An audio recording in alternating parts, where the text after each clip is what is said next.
A proposed plastics recycling plant in Upson County, costing close to $1 billion, is dividing the community, with hundreds joining a grassroots effort to stop the project before it even gets started or gets approved. Let's bring in 11Alive's Kaitlyn Ross, who has been digging deep into this one. And Kaitlyn, let's start off by explaining what's all on the table here. This is a company based in California that wants to bring a recycling plant, a plastics recycling plant, to Upson County. They plan to spend nearly $1 billion building this plant, and they say it would help eliminate the plastic waste crisis in this country. They intend to recycle nearly 400,000 pounds of plastic every year using a new process, and they're calling it a circularity center. So they're taking this plastic out, recycling it, and then putting it back in. Sounds like this could be a big deal for the local economy. Why are people so against it?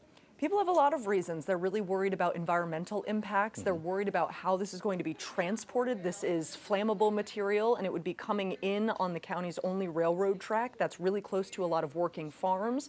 People are worried that the promises the company is making may not be followed through on. They're promising about 200 jobs with a median salary of $50,000 a year, but people who have studied it say they don't really know that that's going to happen at the end of the day. What about the local leaders there in Upson? Are they backing this project? So that's a really great question, Chesley, because it has been difficult to pin them down on this. We went to every single county commissioner, the IDA, which is their development agency, and none of them would do a sit-down interview with us. None of them even sent us a statement from the commissioner's side, so they're really reticent to talk about this publicly. So what's happening right now? So right now they are in the permitting process. Brightmark tells me that they're moving full steam ahead. They're applying for their air quality permit. They intend to start building at some point in the future, but they don't have a date for that right now. They do have the plant placement picked out. It's this huge open field right now. And the people who live there say this is their land. They love this great open space. They love that it's rural, and they're worried that this plant would change all of that. Has the plant been approved, or they're still waiting on that as well? So they're still waiting on it right now. It's in the permitting process, and the Georgia Economic Development says that they're not willing to offer approvals until they can see how other projects they have are playing out. So they have a plant in Indiana that's currently in bankruptcy. And so people in Georgia are really concerned that that bankruptcy would impact the ability to operate here in Georgia. Now, Brightmark told me that that is not going to impact operations in Georgia, that the parent company is financially sound, and that the bankruptcy was really a restructuring idea.